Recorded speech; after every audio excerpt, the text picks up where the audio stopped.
Firman Tuhan hari ke-304, 30 Oktober tahun 2024, Kitab Yesaya pasal 57 ayat 11 perikop, penyembahan berhala di kutub Allah. Di hari yang ke-304, tanggal 30 Oktober tahun 2024. Diambil dari kitab Yesaya pasal 57 ayat 11. Penyembahan berhala. Perikopnya adalah penyembahan berhala di kutub. Sebagai ayat pada hari ini, pasal 57 ayat 11 adalah sebagai berikut. Kepada siapa gerangan engkau gentar dan takut, sehingga engkau berdusta dan tidak mengingat aku atau memberi perhatian kepadaku? Bukankah karena aku membisu dan menutup mata, maka engkau tidak takut kepadaku? Itulah ayat hari ini. Kemudian bacaan pagi diambil dari Esra pasal 6 ayat 1 sampai dengan 5. Perintah Kores ditemukan di dalam arsip. Bacaan malam diambil dari 1 Timotius pasal 1 ayat 13 sampai dengan 17. Perasaan syukur karena rahmat Allah. Dan tetap sebagai pedoman kita dalam bulan Oktober dengan topik serahkanlah hidupmu menjadi persembahan yang hidup dan benar. Roma 12 ayat 1. Sebab itu, saudara-saudara, demi kemurahan Allah, aku menasihatkan kamu supaya kamu mempersembahkan tubuhmu sebagai persembahan yang hidup, yang kudus, dan yang berkenaan kepada Allah. Itu adalah ibadahmu yang sejati. Tetap kita mengatakan bahwa hidup dilihat dari keadaan kita. Kalau kita hidup, apa yang menjadi unsur-unsur di dalam hidup kita? Ada unsur-unsur di dalam hidup kita, yaitu hati, jiwa, segenap akal budi, dan segenap kekuatan. Itulah yang terkandung dalam hidup kita. Nah, dalam Injil Markus pasal 12 ayat 30 dikatakan, ya, cintailah Tuhan Allahmu dari segenap hatimu, dari segenap jiwamu, dari segenap akal budimu, dan dari segenap kekuatan. Itulah kalau kita mau menyerahkan hidup sebagai persembahan hidup kepada Allah.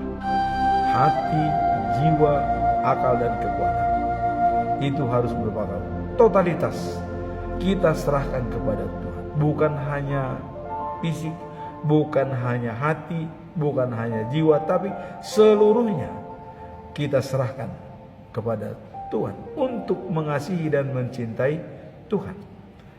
Nah, kemudian benar ini tetap tertuju, ya, kepada sosok pribadi Yesus Kristus. Dialah hidup dan kebenaran. Ya. Jadi kalau kita lihat dalam Yohanes pasal 14 ayat 6, Yesus mengatakan, "Akulah jalan, hidup, dan kebenaran." Jadi tiga-tiganya itu ada jalan, hidup, dan kebenaran. Nah, tidak ada yang sampai kepada Bapa tanpa melalui aku. Jadi jangan harap kita bisa bertemu dengan Allah kalau bukan melalui Yesus. Karena kuasa sepenuhnya anak Allah diberikan kuasa kepada Tuhan Yesus. Dia berkuasa dalam dunia. Nah, maka waktu Filipus dan Thomas menanyakan kepada Yesus, di mana Bapa itu? Karena Yesus mengatakan tidak ada seorang pun yang sampai kepada Bapa tanpa melalui aku. Datang Filipus, tunjukkan kepada kami Bapa itu di mana, supaya kami mengetahui. Ini pertanyaan yang memang untuk Yesus supaya berterus terang siapa Bapa itu. Maka Yesus mengatakan, Bapa ada dalam diriku dan aku ada dalam diri Bapa. Melihat aku sama dengan melihat Bapa. Masih ragukah? Inilah kebenaran yang sejati. Jadi kalau sudah melihat Yesus, itu sudah melihat Allah. Wakil kita melihat Yesus adalah 12 rasul-rasul. Ya, murid-murid yang dipilih oleh Yesus. Itulah wakil kita. Kesaksian mereka lah yang menjadi bahan bagi kita, karena mereka berhadapan langsung. Dan waktu itu Yesus sudah mengatakan, melihat aku sama dengan melihat Bapa. Terus apalagi? Tidak ada lagi yang sulit ya. Kita tinggal mengikuti, karena kita juga percaya kepada 12 rasul. Mereka hidup pada waktu itu, dan Paulus mengatakan, kamilah saksi hidup untuk pemberitaan firman Tuhan. Jadi jelas ya. Nah kemudian kita masuk lagi dalam pada diri Yesus ya. Kenapa Yesus itu adalah sebagai hidup? Ya. Karena Yesus mengatakan, akulah roti hidup. Nah, kalau waktu di Gunung Sinai Allah mengirim roti mana kepada bangsa Israel. Langsung diberikan roti itu ya, untuk dimakan, untuk kebutuhan fisik sehari-hari, sehingga mereka tidak kekurangan makanan. Bahkan burung puyuh pun dikirim ya. Nah, tapi sekarang Yesus mengatakan, akulah roti hidup. Jadi kalau Yesus mengatakan roti hidup ya, dalam Yohanes pasal 6 ayat 35 dikatakan ya, akulah roti hidup. Datang kepadaku tidak akan kelaparan. Percaya kepadaku tidak akan kehausan. Kenapa digambarkan haus dan lapar?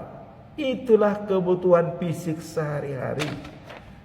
Itu sangat konkret, kita butuhkan setiap hari. Setiap pagi kita butuh minum, butuh sarapan pagi, selama kita masih berada di dunia ini. Tapi Yesus mengatakan, percaya dan datang kepadaku tidak akan kelaparan. Percaya kepadaku tidak akan kehausan.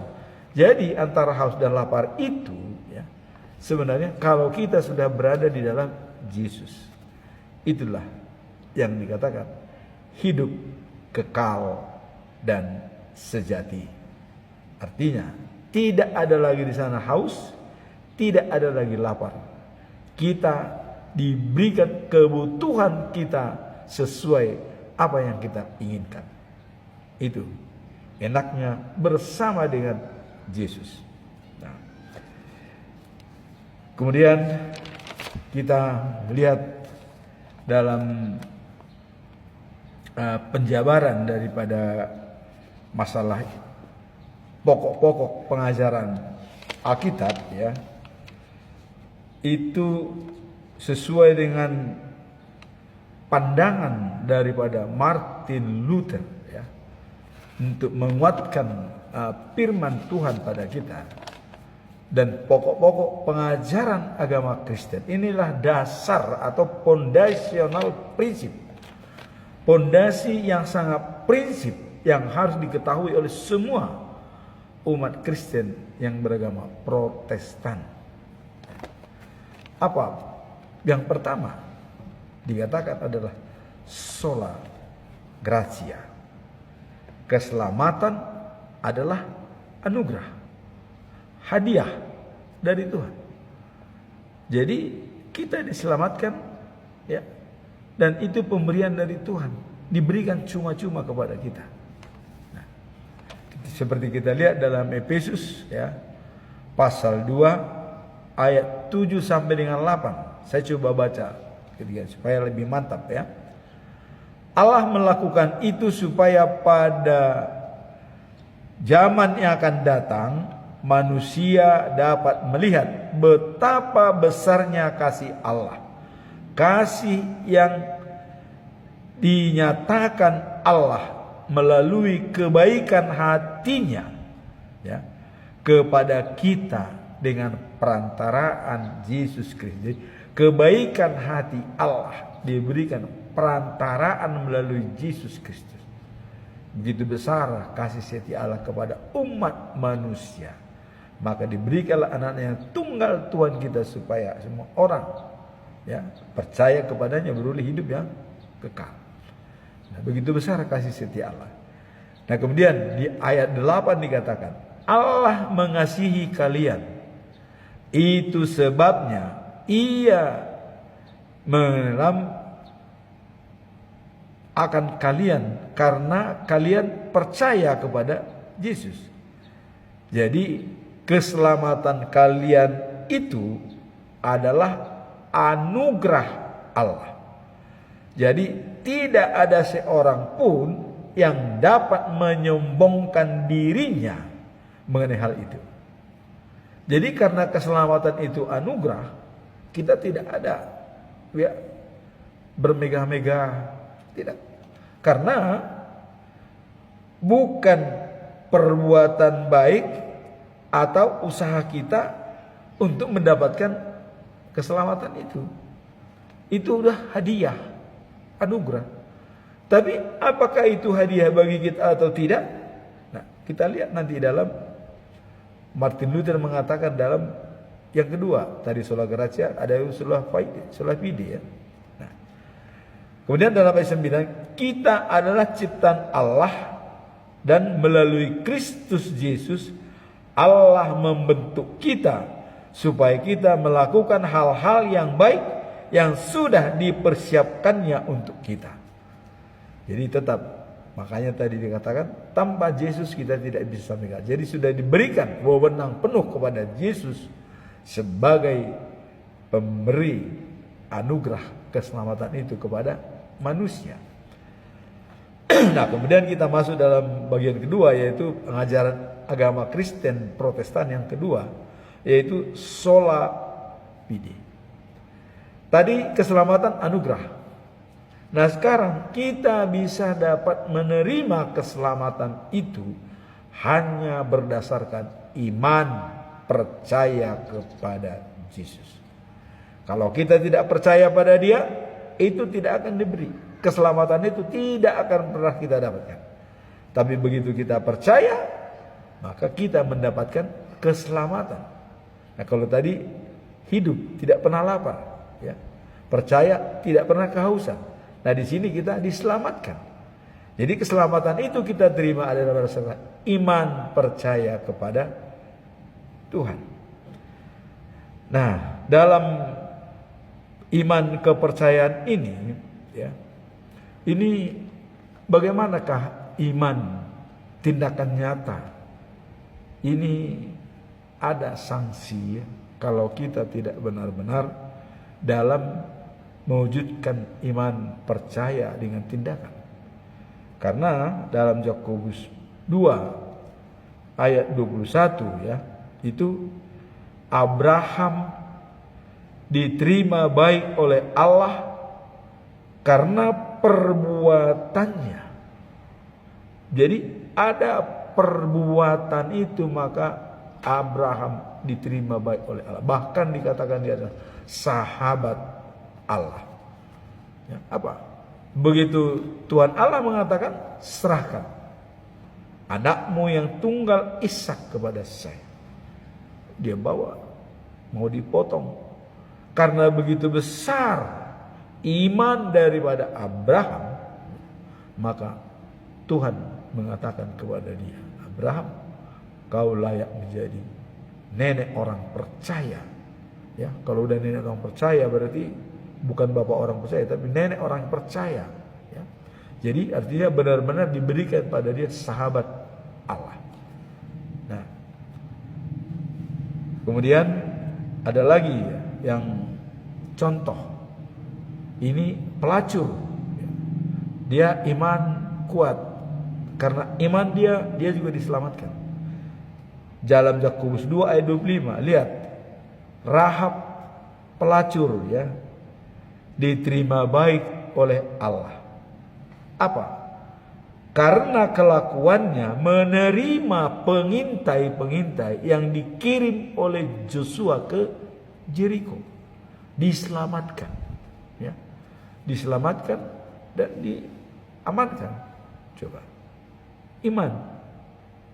Kalau tidak ada iman sama Rahab, mana mungkin dia menyelamatkan pengintai-pengintai itu. Itulah dia diselamatkan karena dia benar-benar memberikan terbaik bagi hamba-hamba Tuhan yang dikirim oleh Joshua untuk mengintai orang Jericho di kota Jericho. Ya. Dia menerima dan mengamankan. Nah, sehingga dia diterima oleh Allah walaupun dia seorang pelacur, ya. Tapi dia diselamatkan. Pada saat Jericho dikepung, semua orang Jericho itu mati dan Rahab diselamatkan oleh bangsa Israel karena dia membantu dan menolong pengintai-pengintai yang dikirim oleh Joshua ke Jericho. Nah, kemudian dalam Yakobus 2 ayat 26 dikatakan, nah, sebagaimana, jadi dicontohkan ini, iman itu adalah seperti tubuh tanpa roh adalah tubuh yang mati. Jadi kalau orang sudah mati itu tidak lagi roh di sana. Nah, begitu juga iman tanpa perbuatan ia adalah mati. Nah, jadi percuma kalau orang mengatakan aku percaya kepada Allah, aku percaya kepada Yesus, kepada Roh Kudus, tapi dia tidak menjalankan. Artinya, ya, orang mendengar tapi tidak menjalankan itu sama dengan menipu diri sendiri. Nah, tapi siapa yang mendengar dan menjalankan? Oh, kita lihat jemaat di Filipi baru kemarin kita bisa. Lydia, seorang perempuan penjual dagangan ya kain ungu ya dari Tiatira dia itu. Kemudian dia mendengar daripada apa yang disampaikan oleh Paulus, sehingga Lydia mengundang Paulus datang ke rumahnya. Kemudian mereka keluarga minta dibaptis. Nah, maka Lydia lah perempuan yang pertama dibaptis. Ya, Lydia. Ini adalah contoh iman yang berbuat. Dia mendengar dan menjalankan. Tidak hanya mendengar, tapi tidak menjalankan. Itulah pengaruh daripada iman dalam Yakobus 2 ayat 17. Iman tanpa perbuatan adalah mati. Jadi mati itu walaupun kita masih hidup, tapi bisa dikategorikan mati. Karena apa? Karena tidak berbuat. Jadi orang yang hidup itu sempurna. Jadi tadi serahkanlah hidupmu ya kepada Allah, hidup yang sempurna, bukan hidup yang mati. Ya, artinya kehidupan yang berbuat, melakukan, percaya, baru itu dikatakan iman yang hidup. Jadi iman tanpa perbuatan adalah mati. Kemudian bagian ketiga, sola scriptura. Hanya Alkitablah sebagai sumber dari kebenaran dan hidup. Ditulis dalam Alkitab ya, oleh saksi-saksi hidup tentang ya, perjalanan bangsa Israel 40 tahun dari Mesir ke tanah Kanan. Semua itu ditulis dalam Alkitab. Bagaimana tulah yang ke-10, bagaimana keadaan di Gunung Sinai, bagaimana itu semua ditulis dengan baik dalam Alkitab. Perjalanan bangsa Israel sampai ke tanah Kanan ditulis selama 40 tahun. Nah kemudian ya, selama 48 tahun Raja Salomo membangun rumah ibadah di Yerusalem. Ditulis dalam Alkitab. Jadi semua ada fakta dan ada data jelas. Bukan katanya, tapi memang kenyataan. Karena yang menulis itu adalah saksi hidup pada saat kejadian tersebut. Nah, kemudian bangsa Israel dibuang di Babel selama 70 tahun. Dibuang di Babel karena apa? Ini adalah merupakan ujian bagi bangsa Israel untuk menguatkan iman kepercayaan mereka. Karena mereka goyah pada saat di Yerusalem. Walaupun sudah dibangun rumah Tuhan di sana, tapi mereka masih menyembah berhala. Masih mau menduakan Tuhan. Maka Tuhan tidak mau. Bahkan ada pesan Tuhan kepada mereka melalui nabi, mereka tidak indahkan. Coba. Pesan langsung dari nabi seperti Nabi Yeremia ke Zedekia tidak didengar. Itu makanya mereka dibuang ke Babel. Jadi Tuhan membiarkan mereka dibuang ke Babel. Dibuang ke Babel. Nah sehingga mereka 70 tahun lamanya menderita di bumi. Tapi Tuhan tidak pernah gagal dalam rencananya. Karena Tuhan sudah mengasihi bangsa Israel. Dan Tuhan mengatakan dari Israel lah keluar berita firman Tuhan itu ke seluruh dunia. Jadi tidak ada yang lain. Semua itu dari Israel, dari Yerusalem. Maka dikembalikanlah bangsa Israel dari Babel ya, ke Yerusalem. Di zamannya Raja Kores.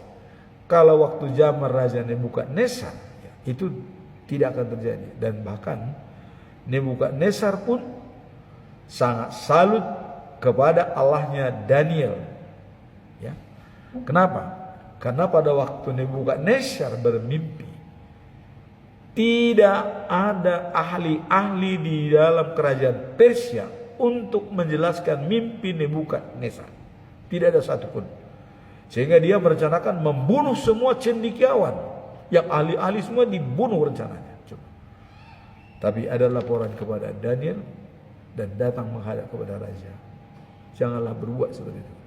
Saya bisa mengartikan mimpi itu. Katanya. Akhirnya Daniel mengartikan mimpi. Nebukadnezar langsung dia sujud bahwa sembah Tuhan Allahmu itu adalah benar. Wah, langsung Nebukadnezar mengatakan itu. Akhirnya Daniel, Sadrak, Mesak dan Abednego diangkat menjadi perwira tinggi di kerajaan Babel. Ya.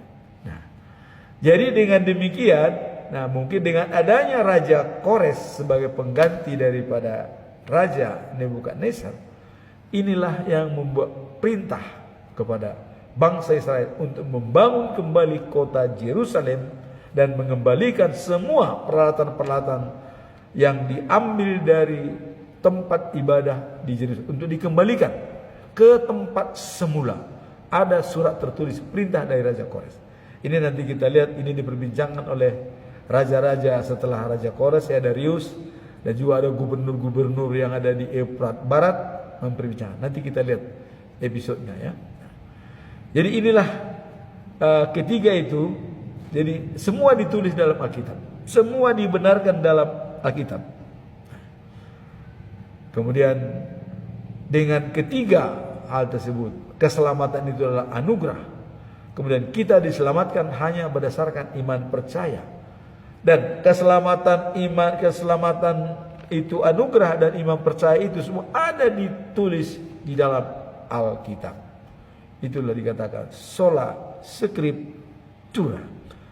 Ya, jadi karena semuanya ditulis dalam Alkitab, maka wajib kita baca Alkitab setiap hari.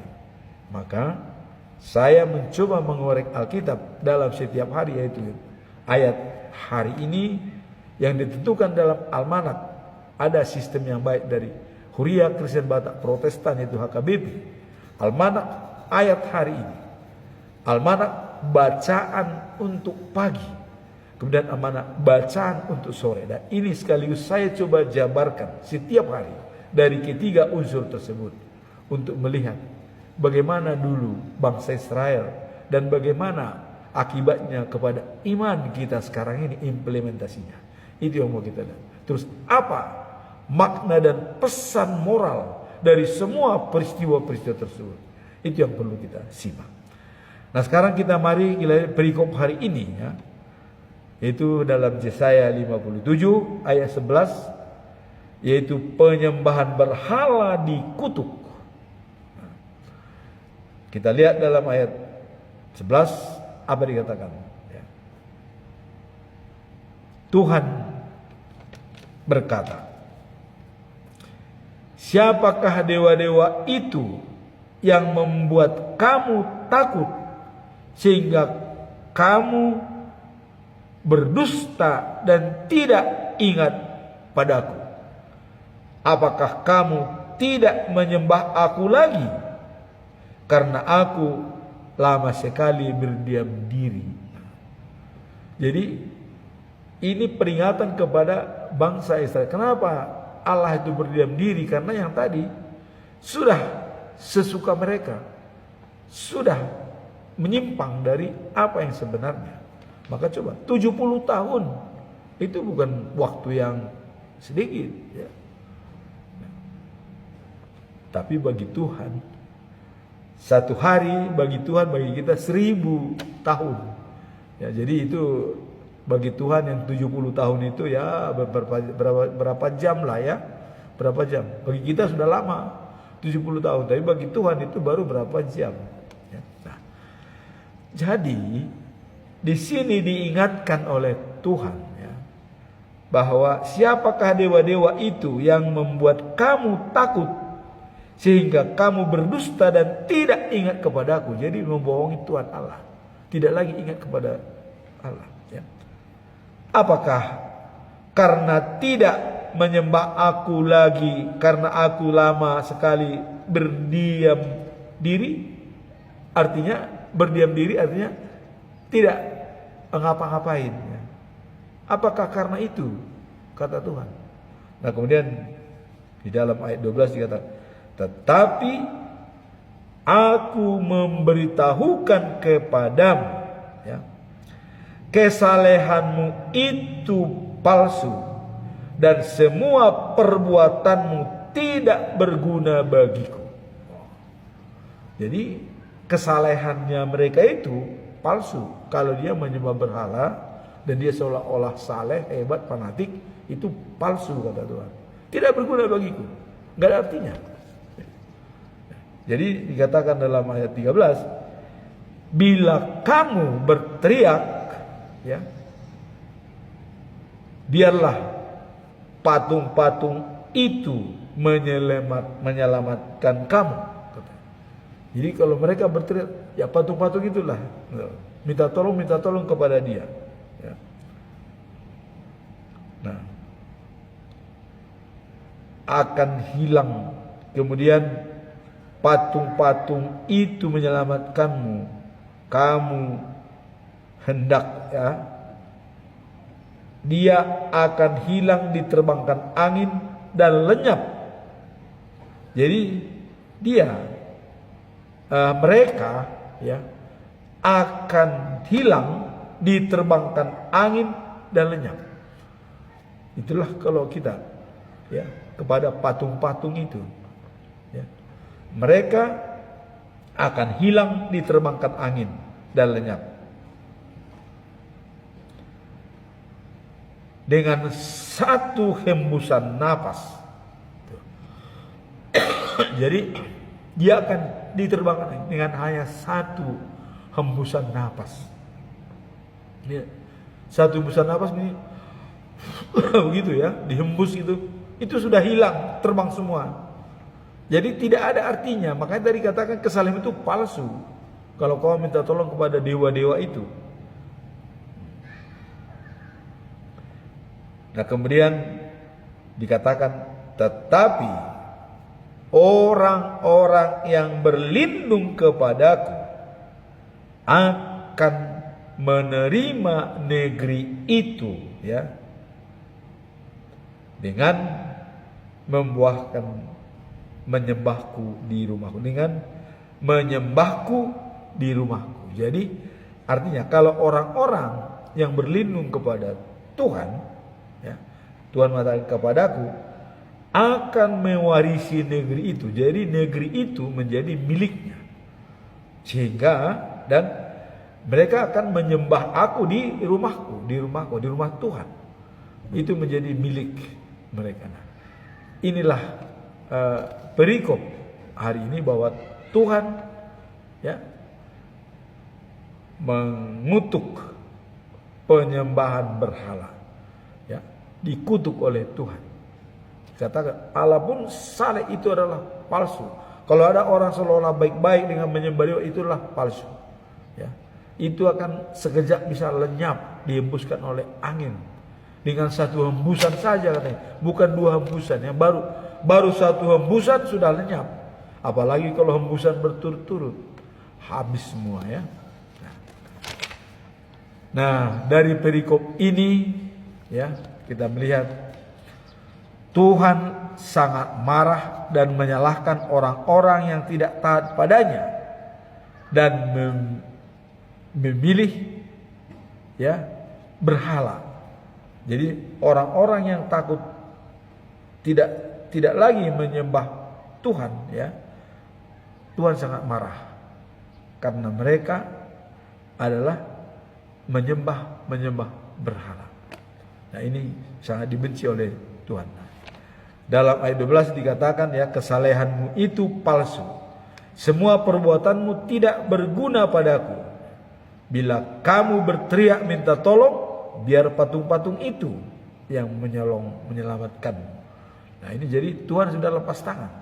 Kalaupun dia minta tolong, sudah, biarlah patung-patung menolong. Tuhan tidak lagi peduli sama sekali, karena sudah melupakan Tuhan. Nah, kemudian mereka akan hilang diterbangkan angin dan lenyap dengan hembusan napas. Apa maksudnya perikop ini? Artinya hanya dalam sekejap mereka itu bisa hilang sama sekali, lenyap, tidak ada lagi.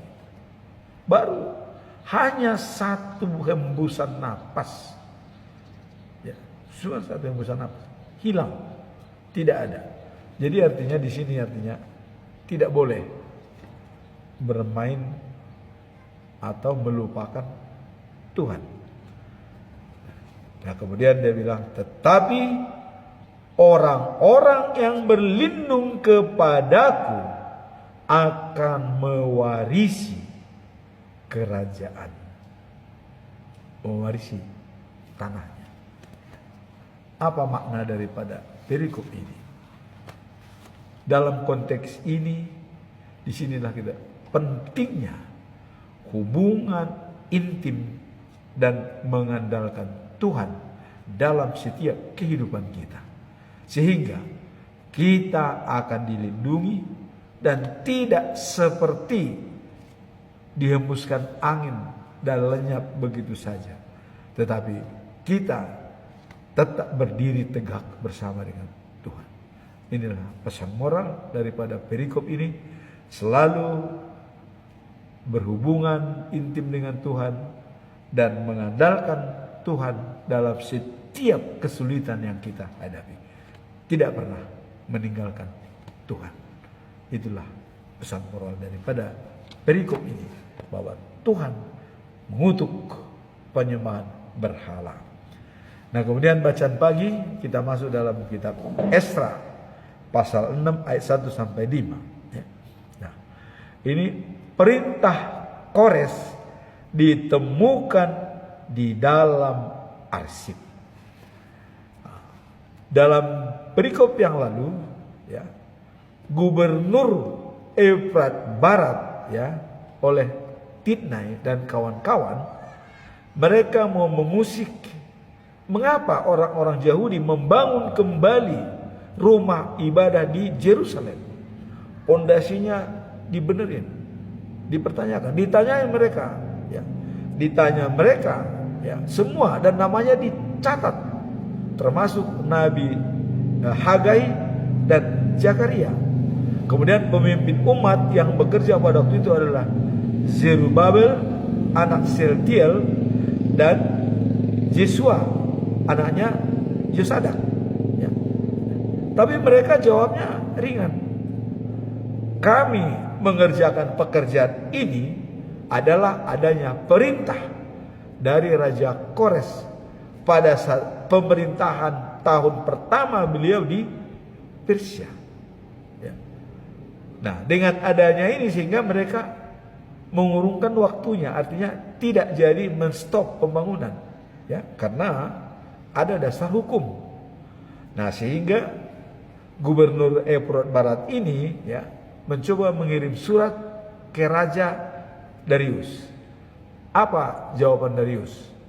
Nah, jawaban Darius adalah dia akan menyelidiki apakah benar itu dalam dokumen ada di Babel.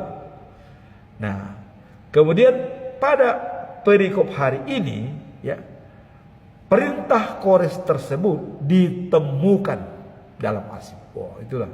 Jadi apa alasan daripada Yahudi membangun rumah ibadah kembali, dan perintah itu ditemukan di satu tempat itu, bukan di Babel, ya.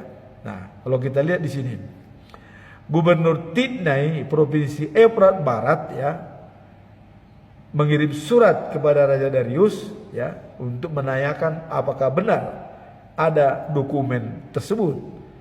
Nah, kemudian Darius dalam ayat 1, ya, dari Darius, ya, memerintahkan penyelidikan dalam arsip kerajaan Babel.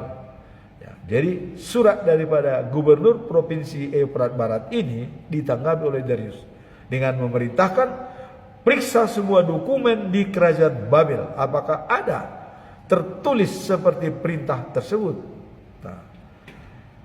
Nah, kemudian catatan mengenai perintah Raja Kores ditemukan bukan di Babel, melainkan di kota Ahmeta di daerah Media.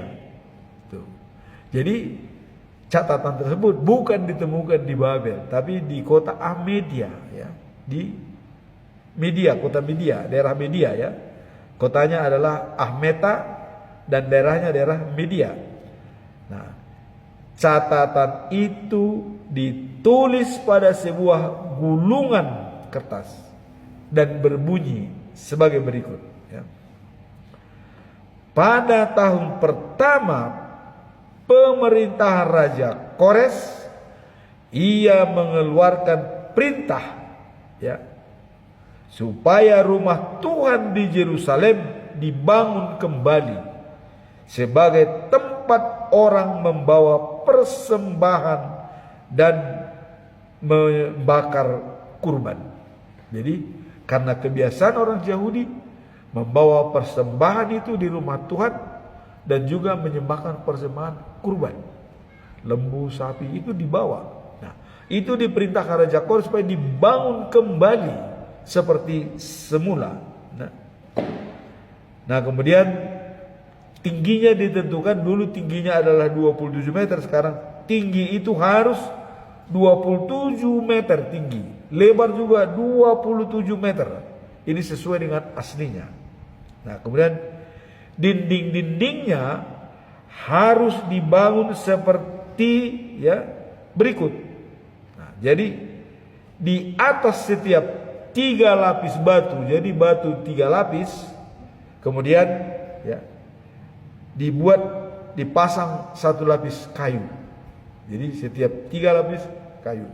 Ya. Seperti kita mungkin di sini dalam membuat menyusun bata itu semen, bata semen. Nah ini kayu. Nah aneh memang karena batu di sana batu bukan bata tapi batu dan kemudian kayu. Batu kayu. Setiap 3 susun batu dibuat 1 lapis kayu. Nah, kemudian biayanya akan ditanggung oleh kas kerajaan. Jadi biaya ditanggung kas kerajaan. Ini sungguh luar biasa perintah daripada Raja Kores Dan perkakas emas dan perak yang dipakai di rumah Tuhan dan telah diambil oleh Nebukadnezar dari Yerusalem itu harus diangkut kembali ke Yerusalem untuk dikembalikan ke tempat semula di mana dulunya ditempatkan, semua di situ ditempatkan. Maka pada waktu bangsa Israel melihat rata dan mengenang kembali rumah Tuhan itu, mereka menangis pada saat mau membangun kembali rumah Tuhan itu. Coba, karena mereka mengingat dulu megahnya bangunan itu, kok bisa roboh begitu saja. Mereka menangis. Nah ini perintah Raja Kores ditempatkan kembali supaya inilah kembali kepada semula dan rumah ibadah itu kokoh berdiri dengan baik. Inilah perintah daripada Raja Kores pada saat setahun pemerintahan Raja Kores. Apakah pembangunan rumah Tuhan berlanjut? Nah, itu tidak ada penghentian dan tetap berjalan dengan baik. Nah, kemudian bagaimana nasib pada rumah Tuhan tersebut? Karena dengan ditemukannya surat daripada Raja Kores dan apa tanggapan daripada Gubernur Efrat Barat yang tadinya adalah mengusik pembangunan tersebut. Nah, mari kita lihat dalam episode berikutnya untuk kelanjutan daripada pembangunan rumah ibadah di kota Yerusalem. Nah sekarang kita masuk dalam bacaan pagi, yaitu 1 Timotius pasal 1 ayat 13 sampai 17. Perasaan syukur karena rahmat Allah. Nah, di sini Paulus mengucapkan syukur atas penyertaan Tuhan padanya, sehingga ia mampu memberitakan firman Tuhan. Nah, jadi ini adalah pernyataan daripada Paulus merasa bersyukur disampaikan kepada Timotius bahwa dia atas penyertaan Tuhan dalam hidupnya, dia mampu memberitakan firman Tuhan. Walaupun dahulu katanya, walaupun dahulu saya menfitnah dan menganiaya serta menghina dia, Yesus. Dia menfitnah, menganiaya dan menghina Yesus, Paulus Tetapi Allah mengasihani saya. Jadi Allah mengasihani dia karena pada waktu itu saya belum percaya. Ya, jadi pada waktu itu dia belum percaya, maka dia wajar menganiaya, memfitnah dan menghina dia karena belum percaya. Jadi pada waktu itu saya belum percaya, jadi saya tidak tahu apa yang saya lakukan. Jadi artinya dengan dia menghina dan memfitnah, ya, atau menganiaya orang-orang Kristen, pengikut Kristus, dia tidak tahu apa-apa, dia tidak mengerti apa yang dilakukan. Nah, itulah kadang-kadang. Jadi kita pun kepada teman-teman yang belum percaya kepada Yesus, mari kita ajak dia. Jangan kita berikan sesuatu yang tidak masuk di akal mereka, tapi mari kita berikan kepada mereka untuk bimbingan Roh Kudus, ya. Kalau dia tidak menerima Roh Kudus, kita tidak usah menyampaikan pesan yang kabar baik. Tapi kalau dia sudah dimasuki Roh Kudus, apapun yang kita sampaikan dia akan mantap. Ya, seperti Lydia, ya, seorang perempuan penjual kain ungu, ya, dari Tiatira, ya. Coba, dia mendengar firman, langsung minta dibaptis dari keluarganya. Jadi jadilah pelaku firman, bukan hanya mendengar. Sebab kalau bukan demikian, kita menipu diri sendiri. Kalau kita hanya mendengar tapi tidak melakukan, itu menipu diri sendiri. Itu dalam Yakobus 1 ayat 22, ya, dikatakan.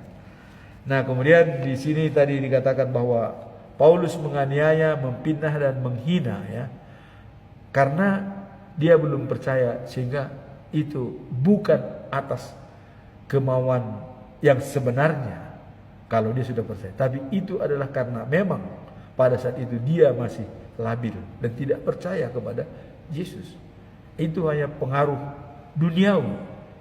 Itu adalah karena nafsu dunia yang menguasai Paulus, sehingga dia menghina, memfitnah dan menganiaya, bukan menerima pembaharuan budi sesuai dengan kehendak Allah dan sempurna. Dia belum.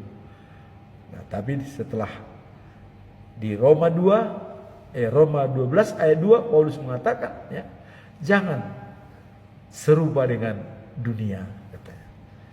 Jadi dunia itu dia gambarkan seperti tadi, nafsu, emosi, ya, menganiaya, itu adalah dunia. Jangan serupa dengan itu, ya. Tapi berubahlah dengan budi pekerti, pembaruan budi pekerti, ya, yang sesuai kehendak Allah dan yang sempurna. Nah, itulah dikatakan. Dan ayat 14, dan saya malah, ya, ingati dengan rahmat Tuhan kita, ya, Ia memberikan kepada saya kemampuan. Jadi dengan adanya dihinggapi oleh rahmat Tuhan kepada Paulus, ya, ia punya kemampuan untuk menghadapi tantangan dalam pemberitaan firman Tuhan dan mengasihi sesama manusia. Nah, jadi kemampuan itu diberikan kepada kita semua yang sudah bersatu dengan Kristus.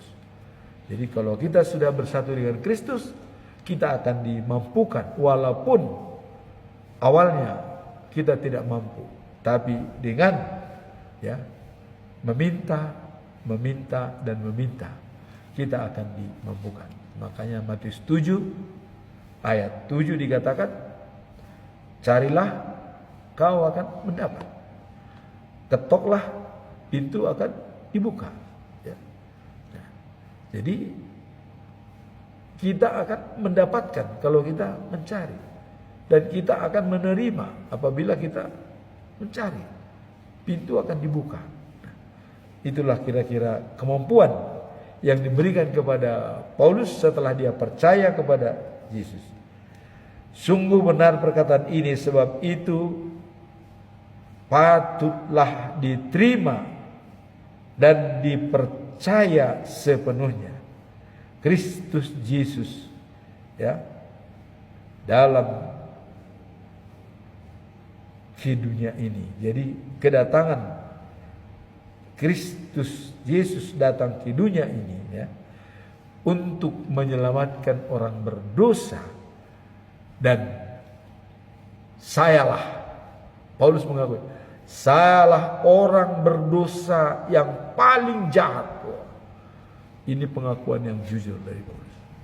Jadi dengan kedatangan Yesus ke dunia untuk menyelamatkan orang berdosa, Paulus mengatakan, sayalah orang yang berdosa itu dan yang paling jahat.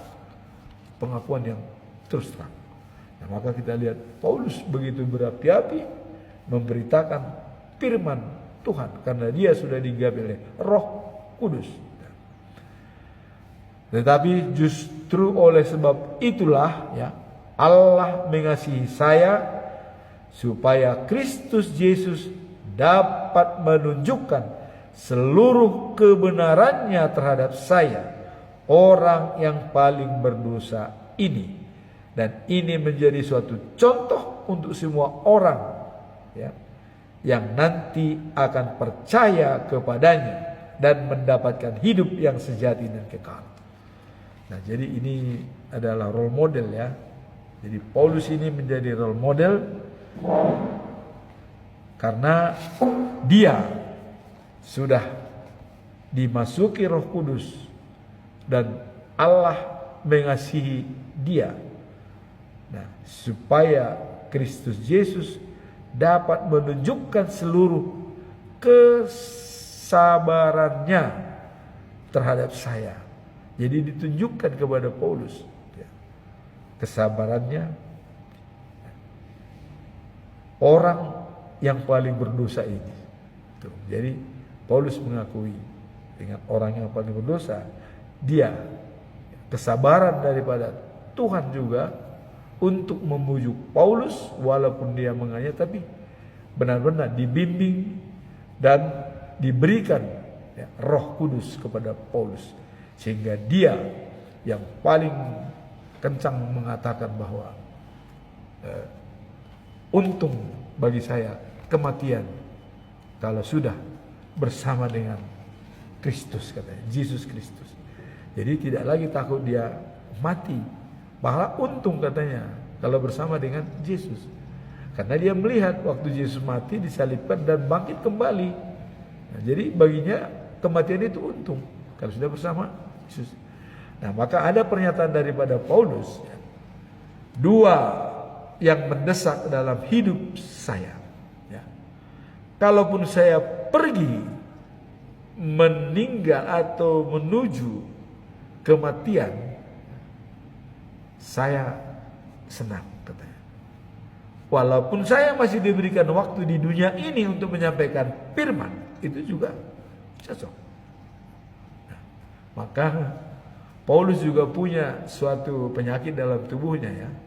Ada duri dalam daging, tapi Tuhan mengatakan itu tidak akan disembuhkan supaya kamu tetap ingat pada saya. Jadi ada kalanya dalam diri kita ada duri dalam daging yang tidak pernah sembuh. Ya. Mungkin itu rencana Tuhan. Sebab kalau itu disembuhkan dari kita, kita bisa lupa dengan Tuhan mungkin. Nah, jadi kalaupun ada dalam diri kita duri dalam daging, kita selalu berdoa kepada Tuhan. Kuatkan saya Tuhan untuk menerima duri dalam daging saya.